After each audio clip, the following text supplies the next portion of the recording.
وعن أبي هريرة رضي الله عنه أن رسول الله صلى الله عليه وسلم قال: يضحك الله سبحانه وتعالى إلى رجلين يقتل أحدهما الآخر يدخلان الجنة، يقاتل هذا في سبيل الله فيقتل، ثم يتوب الله على القاتل فيسلم فيستشهد.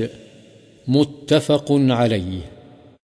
حضرت ابو ہریرہ رضی اللہ تعالی عنہ سے روایت ہے کہ رسول اللہ صلی اللہ علیہ وسلم نے فرمایا: اللہ تعالی دو آدمیوں کو دیکھ کر ہنسے گا جن میں سے ایک نے دوسرے کو قتل کیا ہوگا، وہ دونوں جنت میں داخل ہوں گے۔